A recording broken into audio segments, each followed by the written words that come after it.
Olá, olá, muito boa noite. Que bom saber que vocês me acompanharão nessa próxima hora, terça-feira, 4 de agosto, 7h30. E eu vou dividir com vocês a realização de um sonho e um papo muito interessante com a Luísa Brunet, uma mulher inspiradora que, se eu disser linda, que nos representa as mulheres, enfim, são tantas características, tantos elogios, mas eu vou preferir dizer isso para ela assim que ela já estiver por aqui. É importante vocês estarem comigo no encontro, porque nós teremos 1 hora com a Luísa e ela viveu milhares de situações que com certeza vão nos inspirar. Tudo bem, lindeza? Tudo bem, você, maravilhosa. Que produção incrível! Imagina. Adorei! A gente tá combinando, ó. Tá combinando, tá tudo no tom. Adorei! Luísa, boa noite. Muito Boa obrigada noite, por ter minha flor. aceitado o meu convite. Você sabe que eu sou sua fã e a última vez que a gente esteve junto foi um programa com a Gabriela Mansur e com a Adriane Galisteu para falarmos de algum assunto de mulheres também. E foi divertidíssimo esse encontro nosso, porque foi muito cedo. Foi cedinha. Luísa, E bom, que bom que a gente está junto. Que bom. não, vai ser ótimo, vai ser um papo ótimo. Eu estava dizendo, né, você é empresária, atriz, ativista pelos direitos das mulheres e hoje eu estou realizando um sonho, sabe por quê? Porque eu falo como uma pessoa da minha família que eu nunca tinha conversado, porque para mim você é da minha família. Porque Coisa você faz boa. parte de tantas histórias. E eu revendo aqui a sua biografia, tem um episódio em que você diz que ao ver uma revista na banca, você comenta, né, com a sua mãe, né, sobre, nossa, que mulher linda, né? Esse episódio foi lá, né, Foi. perto dos 18. Não, E, você sabe quantos anos eu tinha 12 anos, Isabel. Eu tinha acabado de chegar do Mato Grosso do Sul, de ai, gente, ônibus, e isso foi na rodoviária, quando nós chegamos na rodoviária, a família toda vindo do Mato Grosso do Sul. Minha mãe fugindo de violência doméstica.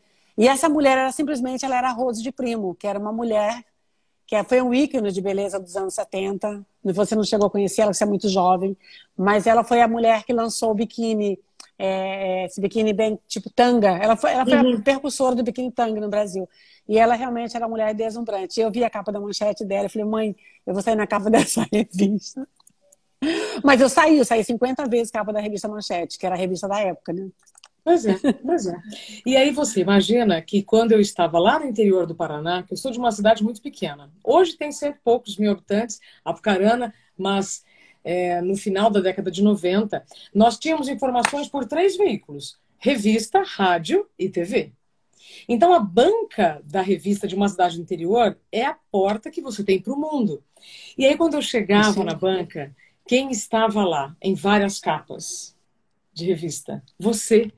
E eu me lembro que em uma delas você era uma revista específica sobre maquiagem e você ensinava, né, as meninas, as mulheres a se maquiar. Então, eu fiquei com essa revista guardada por uns bons 10 anos. E hoje, Uau. poder trocar essa ideia contigo, sabe, 1 hora aqui com você é um sonho. Muito obrigada, então, pelo seu tempo, pela sua confiança. Ai, Você faz parte nossa, da minha vida, então eu estou conversando com alguém da família. coisa boa, Isabel. Nossa, eu sinto a mesma sensação, assim, você é muito calorosa, às vezes que a gente se encontrou, então eu me sinto muito à vontade de conversar com você. E fico muito feliz de ter sido a referência de maquiagem. Eu não sei se eu ensinei direito. O que O que meu você sonho era ser acha? cabeleireira. Você falou Ah, que com o tempo, inclusive, a gente aprende a se maquiar, né? totalmente, mas tem que ter uma boa É. professora, tá? Sem aquelas orientações, talvez eu tivesse demorado um pouco mais. Luísa, você falou agora que seu sonho era ser cabeleireira? Era. Quando eu cheguei no subúrbio do Rio de Janeiro, tinha aqueles salõezinhos de subúrbio e eu já achava o máximo, porque eu não tinha acesso aos salões da Zona Sul, que eram os mais sofisticados, mas eu gostava muito de revistas de moda, principalmente aqueles catálogos de beleza, tipo o catálogo da Avon, os que tinham na época, e eu achava aquelas mulheres tão longe da minha realidade, elas eram lindas, intocáveis, né? E então, assim, eu achava que no salão de cabeleireiro eu teria acesso a esse tipo de mulher muito sofisticada, maquiada, penteada. E eu achava maravilhoso poder trabalhar no ramo de beleza. E aí, quando eu casei com 16 anos, eu arrumei um emprego no salão de cabeleireiro para ser ajudante. Logicamente, que eu ia começar a varrer no salão, mas a minha intenção era fazer um curso e estar ali dentro, porque ali já era a porta de uma realização de um sonho. Bom, eu comecei a ser modelo muito por acaso aos 17, então foi um ano depois. Logo depois que eu casei com 16 anos e um pouquinho, e eu comecei a ter acesso não ao salão, mas aos cabeleireiros maravilhosos da época e os maquiadores da época. E aí foi mais maravilhoso, porque eu aprendi a me maquiar com os melhores, né? Então acho que a vida é Uau! muito louca. A vida, para mim, ela me trouxe assim, uma surpresa atrás da outra. Isso é maravilhoso. Eu gosto É de sobre isso que lembrar. eu quero, é sobre isso que eu quero conversar contigo, lindeza, porque ah, falar sobre o tempo, falar sobre os aprendizados do tempo, é reler a nossa biografia. E a sua história, ela é fabulosa, ela é inspiradora. Evidente que eu falo isso com muito respeito, porque são situações em que naquelas circunstâncias nos trazem muita dor, mas depois nós sempre superamos. Como foi dito aqui, antes de eu tirar os comentários, eu tirei os comentários para que a gente possa te ver melhor. A sua história é uma história de superação e é a história de todas nós. Então, relendo a sua biografia, e agora você comentando essa história do salão, como você falou, é muito curioso, né? Você querendo uma coisa, foi para um lugar e acabou chegando em outro. Como é que foi esse momento em que você foi convidada, né, para ver uma sessão de fotos e a partir daí a sua vida mudou? Foi incrível, porque eu nunca tinha pensado, nunca passou pela minha cabeça, coisa que era muito comum naquela época, a gente está falando do final dos anos 70, né? Exatamente 78, 79, era muito comum as mulheres sonharem em ser Miss Brasil, porque tinha aquela história da Miss, era o auge, né, dos concursos de Miss e as mulheres bonitas, né, intocáveis. O que representava pra gente eram as mulheres da televisão, eram as novelas da Day, que era aquela lindeza, tudo. Então as referências que a gente tinha no subúrbio eram essas mulheres. E o carnaval, logicamente, que eram mulheres super produzidas, né, nesse dia, mas no normal eram donas de casa, mulheres comuns. Essa experiência, assim, essa oportunidade de me tornar modelo foi também uma surpresa na minha vida, porque eu fui no estúdio para ver a Rose de Primo fotografar e um fotógrafo que fazia book de modelo na época, ele insistiu Book, demais para que eu fazer book, chamava vamos fazer um book. book, que não era book cor-de-rosa. Sim, sim, sim. É muito engraçado. E ele insistiu demais, o Newton Ricardo, se tornou um grande amigo. Ele acabou fazendo, me convenceu, eu fiz duas fotos, uma de maiô e uma com trench coat. E ele mesmo, ele revelou essa fotografia, que na época revelava, demorava 2, 3 dias para revelar a foto, não era que nem hoje. Então ele pegou essa foto, ele encaminhou para o diretor da revista Desfile, Desfile era a revista da moda da época, né? Da editora Sim. Blocks Editores, e o Roberto Barreiras foi assim meu grande padrinho. E uma outra jornalista também que se tornou uma grande amiga, que é a Ângela do Rego Monteiro, daqui do Rio, que trabalhou muito tempo como jornalista de moda dentro do Bloco Editores. E aí, uma certa manhã, no telefone da minha casa tocou o telefone e alguém me convidando para ir lá na própria sede da Bloco Editores, que o diretor queria me conhecer. E eu achei aquilo interessante, acabei indo. Meu ex-marido me levou, eu fui lá rapidamente, subi, super constrangida. E aí ele perguntou se eu estaria disponível para fotografar 2, 3 dias depois. Se eu tinha. Eu não sabia nem o que significava isso, porque eu nunca pensei em fazer isso na vida, mas eu acabei indo. Eu acho, sabe, Isabela, que eu sempre aproveitei muitas oportunidades que aparecia para mim, sabe? Sim. Na verdade, eu avaliei, eu achei que era uma coisa interessante, podia ser legal, e eu acabei acreditando que era uma experiência em que eu poderia, sabe, experimentar. Sim.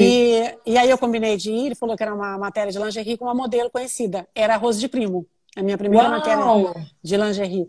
Então era uma matéria da revista Desfile, que eram páginas duplas, assim, e eu e a Rose, e a maioria das fotos, eu sempre conto isso porque é muito interessante. Ela tá maravilhosa, aquela mulher super sexy, e eu tô do lado dela só olhando, assim, bem menininha, porque ela era mais velha, super experiente, eu tinha 17 anos, né? E menina do subúrbio, sem experiência, sem nada. E foi maravilhoso. E a partir dali, o Roberto, ele começou a investir, assim, numa nova modelo, que tinha mais curvas, que eram mais Uau! brasileiras, e aí acabou abrindo um precedente para que entrassem outras mulheres também, diferente dos padrões que a mídia impunha naquela época, eram mulheres altas, magras. Aí eu falo da Estela da Uli, da Isis de Oliveira, Dadalma Calado, Fátima Osório. Eram mulheres totalmente brasileiras, mas com características europeias, porque eram muito magras e muito altas, bem longe do padrão que eu podia imprimir, porque eu era aquela mulher com 17 anos, mas com corpo de mulher brasileira, cheia de curvas, e tomava muito sol, bronzeada. Então, eu acho que, de uma certa forma, acabei rompendo também paradigmas da moda. Com certeza. Agora, o curioso é que a Rose foi a moça que estava na capa quando você viu lá na banca e você falou, estarei na capa. E como depois ela esteve na sua vida, né? Ela teve nessas na minha outras vida. situações. Muita coincidência, né? Eu acho que muita coincidência, mas eu acho que tudo meio que está escrito na nossa vida, os caminhos, sabe? Se a gente souber avaliar, e na maturidade a gente avalia muito mais isso, mas quando você é jovem, você vai pelo impulso. E esse impulso é que leva a gente a experimentar coisas. Isso foi maravilhoso. Então, de fato, eu tive a oportunidade de vê-la na foto, fotografar junto com ela. E depois, um tempo depois, ela saiu para morar fora do Brasil, mas ela sempre foi uma referência, assim, do meu start, do meu na moda, foi impulsionado pela Rose de Primo. Sensacional. Já adorei. Se a live acabasse aqui, eu ia falar, nossa, que o universo, né, todo se mexendo para que tudo aconteça da maneira como tem que ser. Você, então, acredita naquela história de hora certa, lugar certo? Você falou que sempre aproveitou as oportunidades, né? Eu acho. Hora certa, lugar certo. Eu acredito que, às vezes, a gente está em determinados lugares e situações acontecem que a gente deixa passar.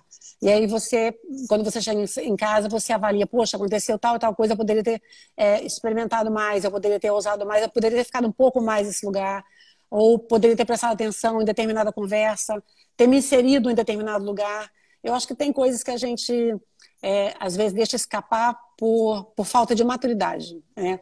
O que a maturidade dá é essa curiosidade de você ousar mais, ficar mais, experimentar mais, se apresentar. A gente já não tem mais aquela vergonha nem o pudor. E é natural, eu acho maravilhoso. Então, eu acho que, assim, as coisas elas acontecem, não tem uma razão específica, mas por que acontece, né? Não tem uma resposta assim concreta para dar, mas eu acho que é isso. Acho que a vida é feita de oportunidades, a gente tem que agarrá-las se a gente achar importante, ter responsabilidade, se for bacana, vale a pena investir. Bom, ainda na década de 80, eu estava olhando nas suas últimas publicações no Instagram. Aliás, é uma delícia acompanhar os conteúdos que você produz, porque, é como eu digo, eu me vejo, né? E são histórias muito reais. Tem uma publicação que você está em Veneza e você diz assim: ser modelo foi maravilhoso em uma época muito difícil. Essa época, a que época você se refere? E emendo, como ser modelo? Como ser a primeira modelo, como você disse, com tantas características representando o Brasil, foi para você? Trouxe muitas alegrias, trouxe alegrias com, como você diz, uma época muito difícil. Então, que época foi essa? Então, eu estou falando dos anos 80. Essa foto aí em Veneza foi uma das primeiras viagens internacionais que eu fiz. Foi em 83, eu era modelo exclusivo de uma marca que era muito famosa na época, que chamava Dijon. E Humberto, ele fez uma coisa, quebrou também paradigmas, porque ele fez um contrato de exclusividade comigo, então foi a primeira modelo no Brasil que teve um contrato de exclusividade com uma marca só. Eu achava interessante na época. Depois eu achava que eu estava perdendo tempo só lá, eu queria experimentar outras coisas. Eu acabei rompendo esse contrato 3 anos depois, e as pessoas não entendiam muito, mas eu tinha vontade de experimentar, trabalhar fora do Brasil, eu tinha vontade de experimentar outras coisas. Eu me sentia um pouco presa dentro dessa marca, apesar de que houve uma projeção muito grande quando eu trabalhava ali, porque eram viagens internacionais maravilhosas, tinha uma segurança mais ou menos financeira, mas era muito trabalho, era muito puxado e muitas coisas envolvidas que eu preferia mais a minha liberdade e minha autonomia, como até hoje é o meu jeito de proceder na vida, né? De ter autonomia mesmo das coisas que eu falo, das coisas que eu faço, e isso é muito importante, é uma conquista importante para toda mulher. E para mim já era, eu tinha 19 anos quando eu entrei na Dijon. Eu digo assim, época diferente, porque as modelos naquela época, elas tinham uma nomenclatura desagradável, né? Porque alguns homens entendiam que a modelo que pousava, por exemplo, com o corpo mais exposto, e na época era muito natural. né? Coisas que eu fazia, por exemplo, a campanha da Dijon, eu tinha o Humberto Saad do meu lado, eu seminua, ele com o pé em cima das minhas costas, assim, de uma posição de poder, né? Dominador, que hoje não caberia de jeito nenhum, seria totalmente contraproducente fazer uma campanha desse gênero. Mas é que todo mundo tinha essa mesma configuração de fotografar, não existia esse cuidado que a gente tem hoje em relação às mulheres, né? Essa pauta que a gente tem hoje em dia não Uhum, existia. uhum. E muitas vezes eu tive que me posicionar com alguns homens, porque eu fui uma modelo que tive uma carreira assim, muito diversificada. Eu fazia a capa da Veja como uma modelo sensação, nova modelo, aí fazia a capa da Playboy, aí fazia a capa da revista Nova, depois a revista Cláudia, a Vogue. Então, assim, aí saía no Carnaval, aí ia no programa do Chacrinha, no baile do Copa. Enfim, eu frequentava a Sociedade de São Paulo, que naquela época era fechada, e tinha o Gallery, aquelas festas todas no Rio. Gallery. Então, assim, era um movimento, e aí ia para Nova York, é muito amiga em Nova York, era um movimento que não tem mais hoje, né? Então, esse movimento, eu acho que tinha uma visão distorcida que, às vezes, eu me posicionava porque haviam homens que achavam que eu poderia ser comprada para fins sexuais, por exemplo. E eu era casada, e eu sempre fui contra esse tipo de atitude masculina. E muitas vezes eu me posicionava mesmo, assim, sabe, de bater de frente com os homens. Olha que tá pensando o quê? Sabe, eu sou uma mulher casada, me respeito, estou aqui para trabalhar. Então, assim, Isso. quando eu digo que foi difícil, foi nesse tipo de atitude, porque quando você já vem de um lar que você sofre agressão física dentro de casa, que você assiste, depois você sofre uma violência sexual com 13 anos de idade, você vai amadurecendo muito rapidamente, você já vai entendendo que são condições que você não pode permitir que se repita. Então, eu acho que eu precisei a vida inteira, Isabela, me posicionar, que é o famoso assédio moral e sexual, na época em que eu fui modelo, e ao longo também da vida você vai estando diante desse tipo de atitude masculina, né? Entendi. Nossa, Luísa, eu tenho aqui que me concentrar, porque senão os assuntos eles podem ir para vários caminhos, né? Mas Não tem antes, problema, a gente encontra. a gente vai e volta, né? Isso. Você acredita que a beleza e a sua competência te trouxe o melhor e o pior? Porque estas situações de assédio, só quem vive sabe. E por elas serem invisíveis, dificilmente você é acolhida, né? Você é Uhum. julgada, enfim, de uma sociedade que a gente vê que é machista e culturalmente a gente já vem alimentando muitos padrões. Mas a beleza, no momento em que você teve a sua carreira de modelo, ela te trouxe o melhor e o pior. Como você aprendeu, então, na marra, né, a se Uhum. posicionar? Eu acho que a beleza ela abre muitas portas, né? Eu acho que a gente não pode questionar isso. É impressionante, né? Às vezes a beleza é até mais valorizada que a inteligência, né? Mas quando ela vem junto é melhor ainda, porque aí você sabe se defender. Exatamente, isso. Então eu acho que eu consegui me posicionar justamente porque não tinha noção que eu era uma mulher bonita e exuberante e sensual de verdade mesmo, porque quando eu via na banca a revista que a Luísa Brunet na capa da manchete, super sexy, eu comprava, mas eu achava que aquela mulher não era eu, era muito louco. Eu via Sério? uma mulher que não era eu, porque no dia a dia eu era uma mulher que era dona de casa, tinha um marido, lavava, passava, cozinhava, fazia as coisas de casa, ia no estúdio fotografar linda, maravilhosa, era maquiada, voltava para casa e continuava igual, assim, não era eu não vivia daquele glamour, quer dizer, nunca foi assim a coisa mais importante da minha vida, né? Quando você vai amadurecendo, que você vai ficando mais velha, que você vai perdendo tônus muscular, que você vai aí o teu cabelo branco, aí você começa a ver foto antiga e fala assim, nossa, eu era bonita quando eu era jovem, né? Nossa, o corpo era perfeito, eu não tinha noção disso, né? Apesar de... Então eu acho interessante, eu acho que isso deve acontecer com a maioria das mulheres, porque a beleza, Sim. quando você é jovem, você não tem essa noção, né? Da juventude, da beleza, do frescor, de tudo isso, de como isso é maravilhoso, de como você pode ousar, errar, aprender, né? Sim. Mas eu tinha, assim, muitas responsabilidades. Eu era responsável por ajudar a minha família, então eu não podia dar nó, sabe, fora. Eu tinha que fazer as coisas direito, porque eu precisava ganhar dinheiro como na carreira que eu não escolhi, mas me escolheu, e era ótimo. Então, assim, eu fazia de tudo para não ter nenhum nome arranhado, nenhum apelido, nem ser a mulher que todo mundo pega, nada disso. Então, eu sempre fui muito tranquila e eu acho que eu consegui imprimir justamente um respeito. E aí eu tenho até uma história muito engraçada que eu Ricardo Amaral, que era dono do Hipopótamos, você sabe o Sim, que é, né? sim, O sim. Hipopótamos foi um grande clube. Ele falava que eu fui a mulher que mais entreguei e nunca dei para ninguém. Eu acho isso ótimo, porque isso era falado nas rodas de amigos. Então, isso é muito bom. Isso prova de fato que a forma como eu me saía, eu nunca briguei com ninguém, mas também nunca fui com ninguém, entendeu? Sim. Então, acho que era uma forma inteligente de manter uma relação ótima com todos os homens que eu conhecia, porque fazia parte do ciclo de amizade, mas a forma como eu saía, eu me tornava amiga das mulheres, das Sim. filhas, porque era uma forma de proteção também. Hoje eu vejo que era uma forma inteligente de me proteger e ficar bem, não brigar com Exatamente. ninguém.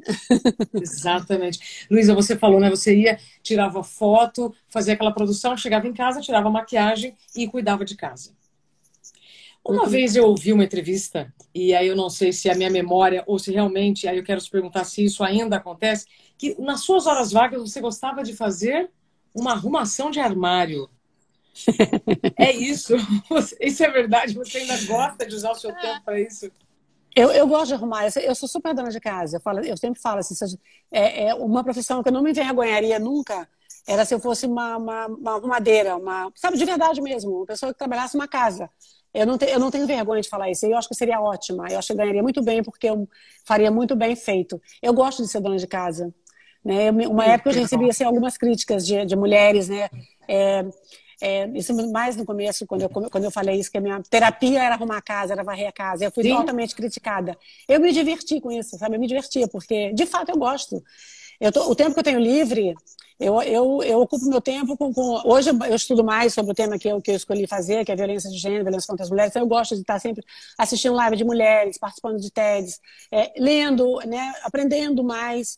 Mas quando eu posso, eu adoro passar um pano no chão, arrumar meu armário, meu guarda-roupa é impecável, as gavetas de calcinha são todas arrumadinhas. Não sou olha, neurótica, mas eu gosto de tudo arrumadinho. Lavo os meus pincéis de capricho. maquiagem, assim, eu gosto de fazer.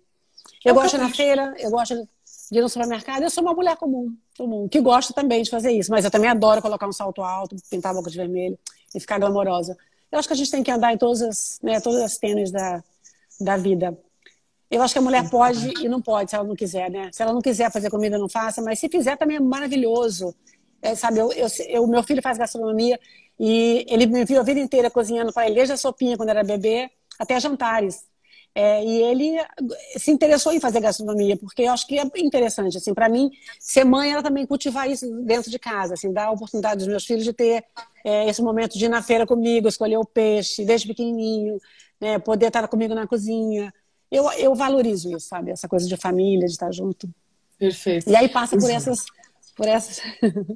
eu adorei, eu fiquei pensando, eu falei, será que eu estou confundindo ou era ela mesma que deu essa entrevista e falou que ela gostava, né, de fazer faxina? E é uma baita responsabilidade. Os monges fazem isso, né? Eles organizam a mente, eles meditam enquanto estão limpando vidro, limpando os armários. E eu tenho feito isso. Nos últimos tempos, eu tenho Você faz procurado isso? fazer esse tipo de terapia, né? Vamos arrumar uma gaveta, eu estou arrumando as ideias também. Ô, Luísa, Exatamente, não tem que ter. Acho que a mulher não tem que ter vergonha. de Oi, jeito Lene, nenhum. toma. Quer assistir a live Agora, ali no outro negócio. pronto. Agora, o que você está falando só reforça a ideia da mulher real, da beleza real, por trás da maquiagem. Porque quem te vê, quem vê as pessoas que estão contigo, e vê apenas a Luísa maquiada, né, sempre elegante, sempre com um lugar de fala, parece que é só isso, mas não é. Então você está colocando, não, existe uma vida tremenda por trás disso. E hoje, com a tecnologia e com os nossos canais individuais, fica mais fácil da gente reconhecer quem é de verdade ou não. Você concorda? Eu Porque acho. antes era só Eu capa de concordo. revista e ninguém sabia mais nada da Luísa. É uma imagem congelada, né? Eu acho que as redes sociais, né, que chegaram para mostrar quem são as pessoas, justamente, quais são os hábitos das pessoas, quais são os seus valores, né? Quais são os seus gostos, que tipo de opinião que você tem. Então, eu acho que a gente tem que tomar mais cuidado para ser mais verdadeira possível, para a gente não decepcionar as pessoas, porque é deprimente quando você imagina que a pessoa é assim e você vê atitudes em redes sociais que você se surpreende. Então, eu acho que assim, é muito bom porque você se mostra verdadeiro e você é admirado ou não. E você também está sujeito a muitas opiniões, né? Você está sempre sendo Sim. avaliada, e as pessoas não têm vergonha nenhuma de julgar o seu comportamento. Então, assim, eu não me preocupo muito com a imagem, porque esse cuidado eu não tomo muito, porque eu sou o que eu sou, né? Sim. Mas eu vejo, assim, que pessoas são trucidadas na internet por uma simples opinião. Então, a internet é bom porque dá essa chance da gente nos mostrar, mas também tem outro lado que você se expõe demais e você tem que saber lidar com isso. Eu procuro ver o lado da inspiração, ou seja, você inspira outras mulheres a buscarem a verdade delas, o valor delas, a beleza delas, não importa onde ela esteja, se ela pode estar escondida, né, embaixo de um monte de crenças e ideias equivocadas, mas com o que eu vejo dos seus conteúdos, da sua história, você inspira outras mulheres a fazerem isso. Por muitos anos, Luísa, eu neguei a minha feminilidade, justamente por medo, né? Não, mas eu não posso, né, trabalhar com o jornalismo e me arrumar, né? Colocar um colar, me arrumar, passar uma maquiagem porque eu quero, não porque eu preciso para estar em algum lugar. Isso é uma coisa muito recente. E você contribuiu mais uma vez para a formação dos meus valores femininos, mais uma vez. Porque por Que muito amor. tempo eu pensava assim, o que vão pensar? Né? Como que eu quero ser reconhecida pelo meu trabalho, pelo que eu estou desenvolvendo intelectualmente, mas eu não posso me arrumar. Vamos Uhum. pensar o quê? É comum isso, Exato. não é? Eu entendo você perfeitamente, porque a impressão que dá é que os valores são tão trocados, né, que vão valorizar mais a beleza, a roupa que você está usando, a forma como você se comporta, do que o conteúdo que a gente tem. E hoje você pode combinar as duas coisas. Então a mulher pode ter Sim. muito conteúdo, está bonita, está tratada, está bem, está feliz com ela mesma. E a gente tem que ser assim mesmo. A gente tem que acho que é muito importante a gente cuidar da aparência, da nossa, dependendo do lugar que você trabalha, se exige um pouco mais, você está mais arrumada. E você ser segura, né? Não tolerar nenhum tipo de assédio. Porque a impressão que dá é quando você está mais arrumada, sensual, porque eu gosto de ficar sexy também, e os comentários, né, de homens, eu acho que a gente tem que usar e se posicionar mesmo, sabe? O que é isso? Sim, sim. Ô, Então, é Luísa, bom saber. é, o Bom que saber que... que você... pode falar, o que que perdão. tem? Não, não, eu digo, bom saber que você se inspirou em mulheres, né? Imagino que outras mulheres também. E hoje você está tão bonita e tão sensual e tão feminina, com tanto conteúdo que você tem, Isabela. Você pode fazer o que você quiser, usar o que você quiser. Luísa do céu, eu precisei passar por um grande freio, né, que eu vivi há 2 anos no ambiente profissional, para poder lembrar que eu também posso. Então aí entra na história do autocuidado, que leva para a autoconfiança e é onde você se respeita e coloca respeito. Aí assim Uhum. as pessoas se respeitam. Então eu queria entrar um Que é pouquinho nesse aspecto, o seguinte. Luísa Brunet, o homem foi para a Lua e nós ainda estamos falando sobre os direitos das mulheres. Né? Você investe muita energia e muito tempo neste movimento a favor das mulheres, para que para que a gente possa ter respeito, possa ter direitos. Não é muito irônico tudo isso? Né? O homem querendo agora uma passagem, né, para a Lua e ainda não respeita as mulheres. Como é que você vê este movimento que agora você se aproximou? É uma loucura, né? Eu acho, inclusive, que essa primeira viagem à Lua não vai ter espaço para mulheres, porque os homens já compraram todos os lugares, né? É bem por aí, né? Eu acho uma loucura você pensar desse jeito, né? Da evolução de tudo, mas o retrocesso da violência contra as mulheres, contra as crianças, né? A gente viu, inclusive, agora com a pandemia, o fato das mulheres estarem em casa com seus maridos, o nível de feminicídio, de agressão contra as mulheres aumentou absurdamente, mas não só isso, mas as violações contra as crianças, que é o que me deixa mais indignada, sabe? É você saber que a cada 1 hora 4 crianças sofrem violência sexual de 0 a 13 anos de idade. Eu sofri violência sexual com 13 anos de idade, esse é o impacto que isso causa.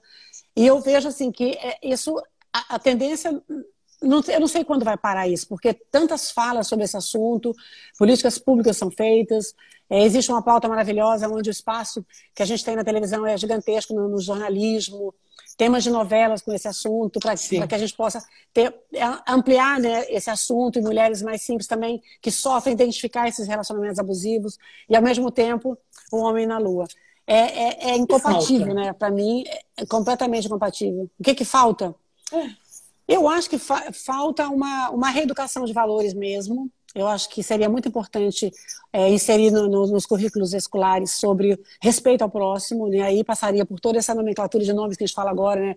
Do antirracismo, de respeito ao próximo, sobre ativismo, enfim, todas essas falhas que a gente faz, hoje em dia fala, né? Que são falhas, poderia ser ensinado na escola também para se ter uma base. Então, as futuras gerações, talvez, elas viessem com uma compreensão melhor, porque eu acho muito difícil a gente reeducar quem já pratica esse tipo de coisa. Né? Existem, lógico, grupos, né, como o da Gabriela Mansur, que ela acredita muito na ressocialização do homem, de ressocialização do homem, né? Com grupos grupos de conversa para desconstruir o machismo, mas eu acho muito pequeno ainda, né? A gente precisa de uma coisa maior, e uma coisa maior só seria através da educação, na minha opinião. Sim, perfeito. Para esse entendimento, porque eu acho que onde há respeito em todas as áreas, não tem espaço para você fazer nenhum tipo de abuso, ou questionar, ou mexer com as pessoas da forma que a gente vê, né?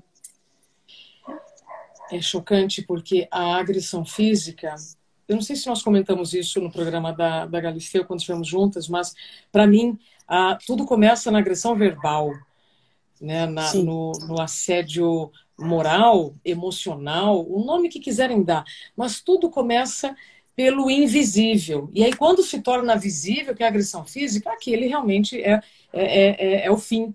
Mas eu queria puxar um pouquinho com você, Luiz, enquanto temos tempo, sobre essa história do verbal, do emocional. Eu não vou aqui trazer o aspecto profissional que eu traria a respeito do burnout, mas eu queria então te ouvir. A questão da violência verbal e emocional. O quanto ela é importante ser observada, sabe, não ser negligenciada pelas mulheres, para que isso não se torne uma agressão física. Então, eu acho que eu acho que o homem que é abusador de mulheres, o homem agressor de mulheres, ele já tem assim ele provavelmente ele troca de mulher, mas ele continua com o mesmo hábito de agressão, né? E ele sempre é um homem, na minha opinião, pelo que eu vejo de fala de mulheres, e eu falo por mim mesma, ele é um homem extremamente gentil e carinhoso, ele é sedutor, ele é predador, né? Ele faz tudo para conquistar aquela mulher, porque ele bota um foco na mulher que ele quer e ele vai conquistar, porque ele é muito agradável, ele é muito gentil, ele é muito envolvente. E a partir desse momento, ele vai começar com os sinais sutis de agressões do tipo, se você vestia preto, você é elegantérrima. Daqui a pouco ele vai começar a perguntar onde que é o velório que você está de preto de novo. Então começa assim com sutileza. Aí fala, aquela amiga que você está saindo, se fosse você não saía mais. Acho que ela não vale nada, não é companhia para você. A tendência das mulheres é achar que é muito cuidado demais. Acho que quando o homem é muito cuidadoso, na minha opinião, já é um indício de que não é uma coisa natural e que isso vai num crescente de verbal para moral, e do moral vai para o psicológico, do psicológico vai para o sexual, depois vai para o patrimonial, aí vem a agressão física e o feminicídio é o último estágio. Então tem que ficar muito atenta nesses sinais de comentários tipo, fala mal da ex-mulher ou da ex-namorada, fala mal de mulheres que ele conheceu, de comportamento de mulheres, não é não? Comportamento de mulheres que ele observa, porque ele sempre é o melhor de todos, mas ele tem defeito em todo mundo, mas ele é perfeito, né? E aí enlouquece a gente porque você vai entrando nessa confusão e muitas mulheres acabam entrando numa caixinha, porque o cara te coloca numa caixa e você vai entrando dentro dela e fica totalmente fechada, né? Porque você não consegue sair e você deixa de existir, porque são atitudes que você vai incorporando exatamente. E aí você é taxada de louca se você questiona isso. Como ela é invisível às pessoas que de fora não vê, porque para fora de casa ele é um homem maravilhoso, ele é gentil com a sociedade, ele só faz isso em privado, é muito difícil você falar para outras pessoas e elas acreditarem nisso, né, Isabela? Elas têm dificuldade em acreditar que, mas ele é tão gentil, essa mulher deve estar louca, não é o mesmo cara que eu conheço. Tá. E aí vai. E aí, para quem está nos acompanhando, ou quem ainda vai acompanhar, eu vou deixar essa entrevista lá no meu canal, tá, Luísa? Isabela Camargo Real, para quem depois puder assistir. Essa é uma vantagem da internet, né? Que aí quem não pode assistir agora vai assistir depois. Mas para quem está nos assistindo, vai acompanhar depois lá. Qual seria, então, além da atenção a essas sutilezas, porque a gente não tropeça em montanha, a gente tropeça em pedrinha, né? Então, além da atenção às sutilezas, que tipo de conversa você pode estabelecer com uma pessoa que não é mais piada? A gente também tem, assim como essa história, né, dos elogios às mulheres, eu me lembro na TV, todos os dias, você colocava uma roupa assim ou assado, as mesmas pessoas, nossa, tal coisa, né? Aí você tem que falar assim, gente, parou a piada, muda o disco, né? Renova o repertório. Mas vem como normal. Tudo é normal. Normaliza, então, normaliza, né? O que você recomenda para quem está nos ouvindo, para que queira dar um basta nisso, com elegância, com respeito, mas para estabelecer um limite? Eu acho que a gente tem que se posicionar, porque se você ri, você está conivente, porque o homem acha que está gostando. Você está muito brava por dentro, você não sabe como posicionar, porque eles intimidam com essas piadas, e às vezes é grupo de homens, né, no trabalho, e você passa e olha a bunda, e aí olha o decote, aí fala da cor do vestido, e aí você tem que olhar, encarar e falar seriamente, porque aí você vai impedir de que continue. E os homens vão tomar um susto com essa atitude. Porque a tendência de nós mulheres é ficar envergonhada e dar aquela risadinha. Aí você chancela isso. Né? Você está dando a oportunidade para amanhã eles fazerem de novo. Então você tem que, assim, na primeira vez, eu acho, pelo menos eu sempre agi assim. A primeira vez que tem uma piadinha de mau gosto, ou uma olhada meio assim, de atravessada, que dá aquela analisada, gostou? Mas não é pro seu bico. Entendeu? Que aí já corta. O cara já leva um susto, porque ele não está acostumado, porque as mulheres elas se sentem envergonhadas de tomar atitude. E os homens vão crescendo, vão crescendo. É um treino, né, Luísa? Para mim é um treino. É um treino. É um treino, exatamente. Mas é possível. É possível você se fazer ser respeitada num ambiente masculino, onde perpetua esse tipo de atitude, né? Que deixa a gente muito desconfortável. Muito, muito, muito. Aí você quer botar uma camisa branca com uma saia justinha lápis, mas ela tem um... Aí você fala assim, você bota e tira porque você não quer trabalhar assim, porque você sabe que você vai ser incomodada. O salto agulha, né, preto, é sexy. Aí o cara já vai olhar pro pé, nossa, que pé. É incômodo, eles não entendem que isso é incômodo. Aí eu fico falando assim, imagina se a gente olhasse pro volume e falasse, que volume, hein? Nossa, que peitoral. Essa camisa não caiu bem pra você, mas hoje você tá um tesão. Olha o incômodo que é pra eles também. Sim. Eu faço isso às vezes também, sabe? Isso eu faço também. Quando o cara tá muito incômodo, eu olho, esse volume tá pequeno hoje. Eu não tenho vergonha de fazer isso. Ou faço outro tipo de piada. Porque ele sente na pele. Eu falo, gostou? Pois é assim que você faz com a gente. Eu não tenho mais medo. Eu perdi o filtro, sabe, para esse tipo de coisa. Eu hoje em dia, com o que eu vejo de mulheres morrendo o tempo inteiro, de mulheres que sofrem violações o tempo inteiro, eu perdi o filtro de aturar homem babaca. Perfeito. Você pode falar isso na internet? Somos duas. É Ótimo. isso. E eu costumo dizer, Luísa, que é um filtro. Aliás, o filtro não, perdão. É um treino. Você falou filtro, porque é um treino diário, porque, de novo, nós viemos de uma cultura alimentada por muito tempo, e aí eu já volto agora para o assunto de tempo, e se nós não tomarmos pequenas atitudes, cada uma por si, todos os dias, a coisa continua, e aí quando você vê daqui 100 anos, vai ser esse mesmo assunto. E não, acho que essa democratização, esses canais individuais servem para nos trazer mais informação. E aí, de novo, as meninas, as mulheres que estão te acompanhando, nos acompanhando aqui, elas se sentirão mais fortes. Porque se ninguém ao lado delas pessoalmente está falando, elas conhecem a Luísa, elas conhecem a Gabriela Mansur, elas conhecem a Isabela, elas conhecem quem quer que seja. Falam assim, opa, pera lá, essa é a minha verdade. Eu posso colocar limite, né? Nesse mundo sem limites. Ô, Luísa, estou falando tudo isso... Agora deixa eu abrir um parênteses que eu vou te falar também, que é muito bom ser elogiada. Qualquer ser humano, seja mulher ou homem, adora elogio positivo, né? Elogio que te bota pra cima, que você se sinta orgulhosa, né? Quando você é reconhecida do que você faz, se você tá elegante, né? Como você está elegante, a gente adora. Seu cabelo tá lindo, a gente adora. Que sapato lindo. É a conotação do mesmo... a depreciação, ela pode ser trocada por elogio amoroso. Um elogio que nos enaltece, né? Isso é perfeito. Então, assim, eu não quero que as pessoas fiquem, mas ela é muito rancorosa, ou ela é muito brava, ou ela é muito chata. Não. Eu sou chata quando a gente se sente incomodada, né? Porque os elogios a gente tem que fazer também para os homens, porque tem homens muito maravilhosos, né? Mas os que são incômodos, eles precisam aprender a trocar esse tipo de comunicação errada e fazer a positiva que a gente vai adorar. A gente vai até tomar um shopping depois. Adorei. Vai até tomar um shopping. É a forma e a intenção, né, que muda tudo. Exato, exatamente. Luísa, estou trazendo tudo isso. Faltam 20 minutos para o nosso tempo acabar. Ai, mas passa muito rápido. Coisa boa, passa rápido. Porque eu queria, né, ouvir o que o tempo te ensinou. Como o tempo te marcou na sua carreira. Em algum momento você se viu inimiga do tempo, em outros momentos ele se tornou seu amigo. Porque nós vivemos novos tempos, mas ainda estamos discutindo problemas de tempos muito antigos. Então a gente precisa de cada vez mais diálogo, cada vez mais fala, e cada vez mais transparência e menos filtro. Menos Nesse sentido, menos filtro, né? Para que realmente a verdade seja dita. Digo isso por quê, gente?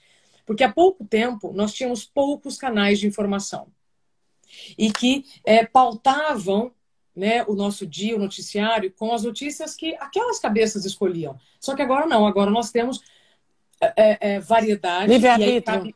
Livre-arbítrio, aí cabe um outro filtro, viu, Luísa? Que é esse de você escolher o assunto que você quiser. Né?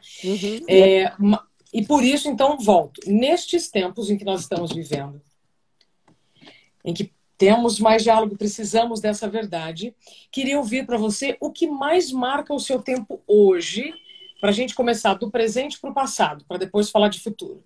O que mais marca o seu tempo hoje? Então, o que mais marca o meu tempo hoje, eu acho que é a minha opção de fazer o que eu faço hoje, de poder escolher, de me sentir feliz dentro daquilo que eu faço, que eu acho que é uma oportunidade tão rara das mulheres, né? Porque às vezes a gente faz tantas coisas que a gente não gosta. Então, poder escolher estar fazendo o que eu gosto, e sem ser remunerada, né? Sem ser remunerada, porque o ativismo não é remunerado, mas o prazer que me dá, o quanto eu me sinto útil, é algo que me deixa muito feliz e jovem por dentro, sabe? Eu rejuvenesci com essa pauta. Apesar de ser uma pauta dolorosa, ela veio por uma dor minha, de anos que foi acumulando, né? Eu falo da minha avó, da minha mãe, a minha também, mas que ela me transformou como pessoa. Então o tempo me ensinou assim, a reconhecer falhas, dificuldades, perder o filtro, ser corajosa, ter humildade. Não julgo mais ninguém, eu não consigo. Porque eu aprendi com tantas pessoas que eu vi em sofrimento a me colocar no lugar delas. E parece assim, essa é bobagem, duvido. É possível sim. É possível, ainda mais quando você passa por uma série de sofrimento que você não valorizou na época, mas no futuro você consegue enxergar de uma forma mais concreta, de que aquilo realmente você não percebeu, mas você sofreu. E você precisou ser forte para você não morrer. Porque o morrer não é morrer só. É você morrer por dentro, é você ficar angustiado, é você enfeiar por dentro, ficar amarga, sabe? Então, eu acho que o tempo me deu coisas que eu nunca pensei. Chegar com 58 anos e falar assim, eu me sinto mais bonita hoje do que quando eu tinha 18, por exemplo. Eu me sinto mais limpa hoje.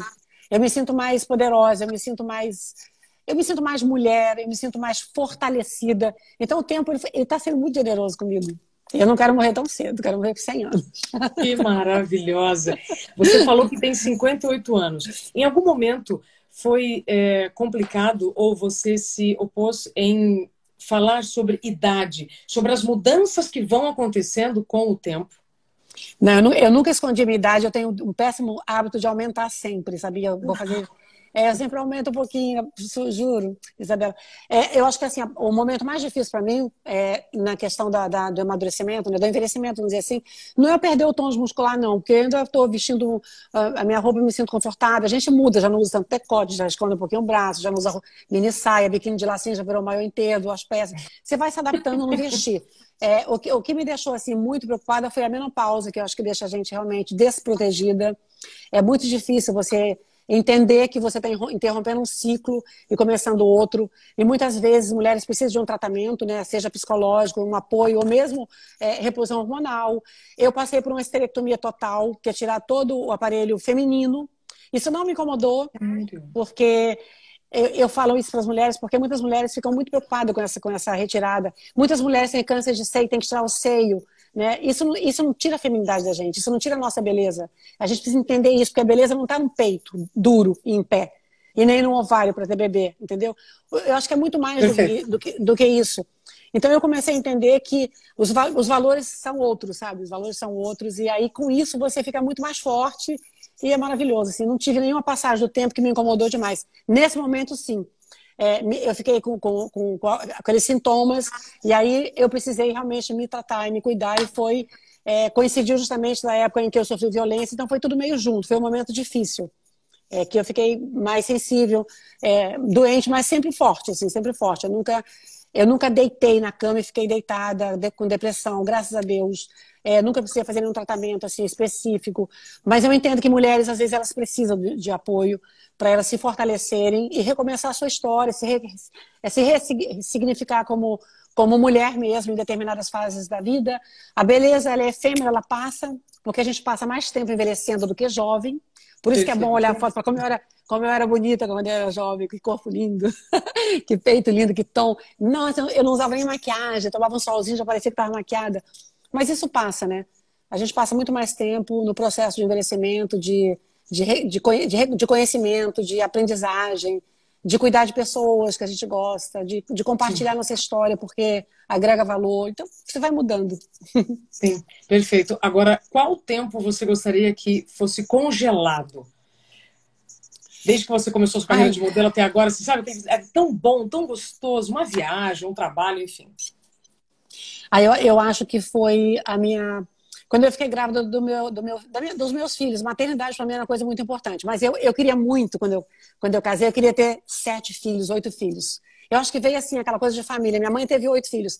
Mas quando eu sofri esse abuso sexual, eu demorei muito para ter filho. Eu tinha muito medo de que isso pudesse se repetir.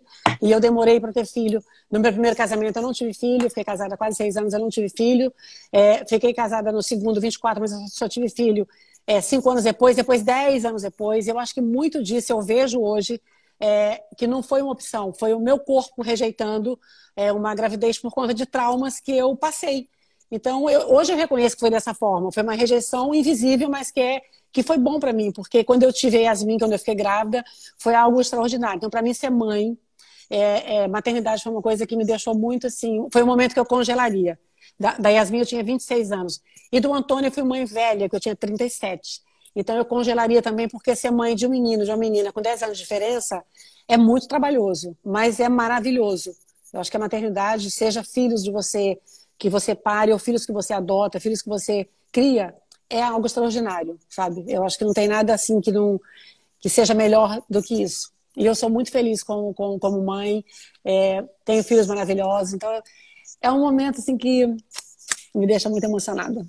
Lindo, lindo. Não, e dá para ver, né? O seu relacionamento com os filhos é espetacular. Ô, Luísa, tô de olho aqui no tempo. Como eu disse, tenho que me concentrar muito aqui para não fugir, para não fazer outros tipos de perguntas, mas não dá para fazer aqui, tem que fazer depois. Bom, você já falou sobre lugar certo na hora certa, esse momento prazeroso da maternidade. E agora, aos 58 anos, o que você está planejando? O que você pretende fazer nos próximos anos? Para que você viva uma vida que vale a pena ser vivida com tudo isso que você já viveu. Eu me imagino continuando nessa luta, porque eu gostaria de fazer parte dessa mudança. Eu, você e todas as mulheres, acho que é nosso dever e nossa salvação.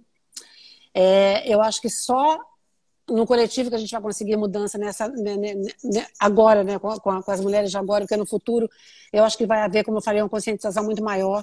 Então, acho que é uma pauta que eu acho que eu quero aprender mais, ter mais informação, poder falar melhor, poder tocar no coração de mulheres para que elas façam parte desse grupo de mulheres que querem mudar essa história, retroceder isso, né? Parar com isso, fazer parar através de movimentos, de falas, de exigências, seja através da política, seja através de órgãos, né? Seja através de políticas públicas.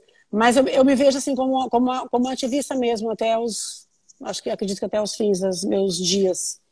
Porque é o meu melhor momento. E eu quero que esse momento se perpetue mesmo. Eu não quero perder os meus princípios morais, nem éticos, que é o que conduz a minha vida, que deve conduzir a vida das pessoas. Mas eu acho que a vida me deu tantas oportunidades, sabe, Isabela? E eu acho que essa oportunidade de ser uma voz hoje para as mulheres que não têm voz, porque eu recebo muitas denúncias através das minhas redes sociais e eu me sinto responsável por essas mulheres que não têm voz e que não conseguem chegar, às vezes, em lugar nenhum. Então, eu pretendo realmente que eu possa ter a oportunidade de crescer mais dentro dessa pauta.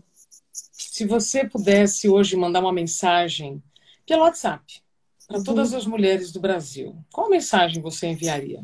Sabe, assim, ó, vai acabar a internet. É a última mensagem da Luísa para a mulherada. Eu diria, mulheres, vocês não estão sozinhas. A gente precisa se unir mais. E não nos sentimos sozinhas. Porque, infelizmente, a violência contra o ser humano ela é democrática. O não estar sozinha é que todo mundo, em algum momento da sua vida, sofreu algum tipo de violência, né? Algum tipo de violação.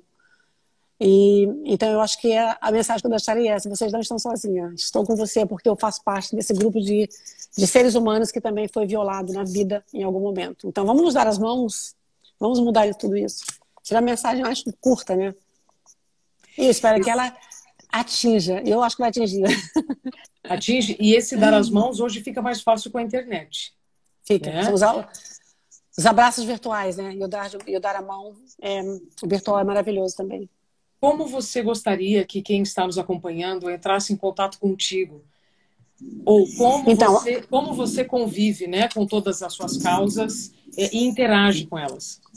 Eu disponibilizo no meu Instagram um e-mail no feed, o meu direct. Hoje eu recebi 2 denúncias de meninas, de mulheres que sofreram violência doméstica, uma no Brasil e outra fora. Eu já reconectei elas com promotores de justiça, com grupo de apoio, é o que eu tenho feito bastante. Graças a Deus, o grupo de apoio de mulheres é maravilhoso no mundo inteiro. A gente fala assim do grupo Mulheres do Brasil, da Luísa Trajano, são 47 mil mulheres ao redor do mundo, é muita gente. Depois tem a Gabriela Mansur e outras plataformas de mulheres. Então é muito fácil hoje em dia você apoiar uma mulher, seja onde for, seja no Japão, seja em Londres, seja em Paris, seja no interior do Brasil. Então, mulheres, peçam ajuda. Peçam ajuda porque a gente vai estar para ajudar vocês ou para esclarecer dúvidas. E eu estou super disponível para essas mulheres. Todos os dias eu falo com várias mulheres, eu apoio as mulheres, eu converso com elas. Porque eu gosto de fazer isso também. Eu me sinto muito confortável em fazer isso com elas. Eu acho que é muito importante. Esse é o abraço virtual, esse é o dar de mão virtual. É isso mesmo. Luísa, você marcou o meu tempo, você marcou a minha vida, você marcou o tempo e a vida de muitos, né, brasileiros. Eu queria que você sentisse um abraço bem demorado, bem carinhoso, de muita gratidão por tudo que você fez na minha vida, sem você saber, sabe? E por tantas mulheres.